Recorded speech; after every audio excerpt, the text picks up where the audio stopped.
Lebanon were preparing to step onto the international stage for the very first time in a match against fellow Arabs Jordan, themselves novices at this level. 1, 2, 3! Former Scotland coach Frank Haddon has been helping all the teams competing in the HSBC Asian Five Nations this year, and he was on hand for both squads in the lead-up to what would be an historic moment in the region. It's the most amazing feeling. Honestly, I've been playing for 10 years now in Lebanon, and I just never thought I'd get anywhere near getting an international cap, and to be in this position and to be playing for a country that has so much history, it's just an amazing feeling. As the first ever Lebanese international shirts were presented, thoughts soon turned to the match. At club level, they're often lively encounters. There's always a little bit of spice in our game, so whether we play against Jordan or Syria or whoever it is, we always, we like to be physical. We've been training well, we're all in high spirits, and I'm sure nothing untoward is going to happen. And there's no finer place to make your debut in this part of the world than the Sevens. The state-of-the-art ground built by Emirates is not just for the annual IRB tournament here, it's a centre for everyone to enjoy. We decided we needed a new location, and we took the opportunity, greenfield site, to get 6 pitches down, lots of space, so that we could not only handle the community rugby, but also the Dubai Rugby Sevens. The Jordanian team has also made startling progress to reach this level, and it's fast putting down roots in the local population.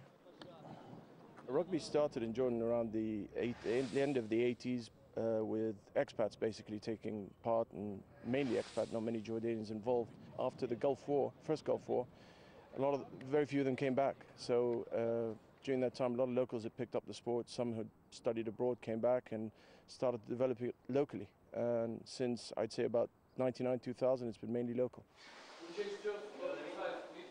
For most players, the dream of representing their country remains unfulfilled. But for the men on both teams here, theirs was about to come true. Today we had our international shirts presented to us for the very first time.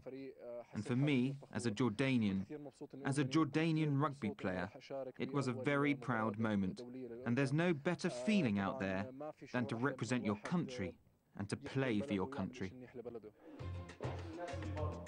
There was time for a few final thoughts before heading out for the national anthems.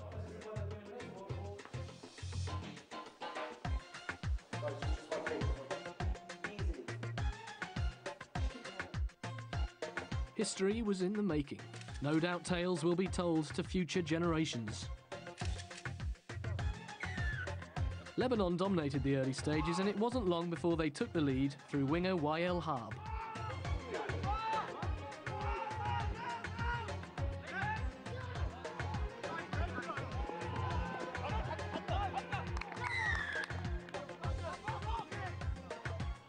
Jordan came back with some fine attacks set up by their powerful forwards, but a second Lebanese try, prop Ziad El Mour crashing over, extended their advantage.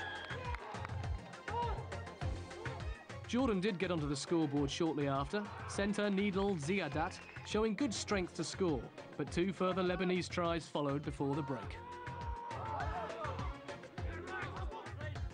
The 40-degree heat slowed the pace down in the second half with just a penalty apiece to show for their efforts.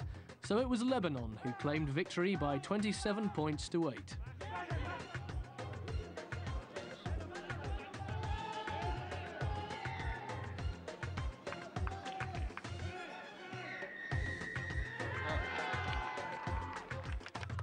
They were naturally delighted to win, but for both teams this had been a moment in their lives they will surely never forget.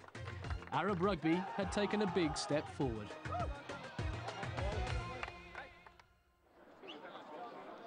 So the stage was then set for the main match in Dubai, the Asian Five Nations clash between the Arabian Gulf and visitors Korea.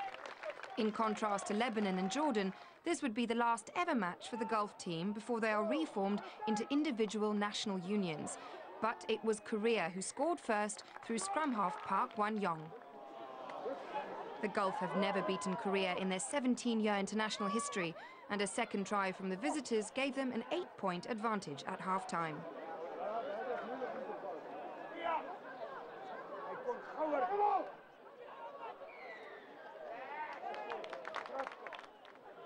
However, Korea started to tire quite dramatically after the resumption, not for the first time in this year's tournament. Home fly half Duncan Murray barged through some poor tackles to reduce the deficit. Korea then lost a man to the sin bin, and the Gulf took full advantage when centre Trent Eastgate finished off a flowing move.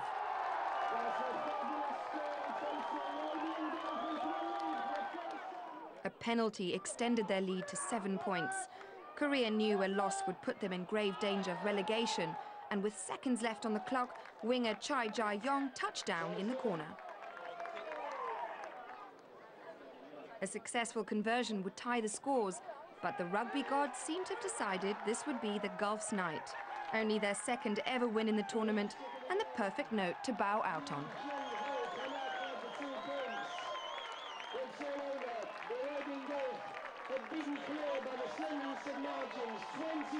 The overall campaign has been fantastic.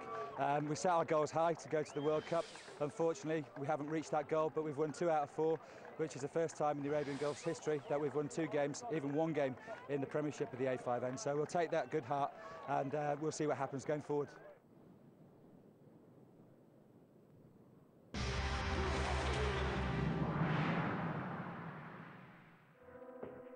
Stories of a drug culture, internal strife and a player exodus had a devastating impact on Bath Rugby Club.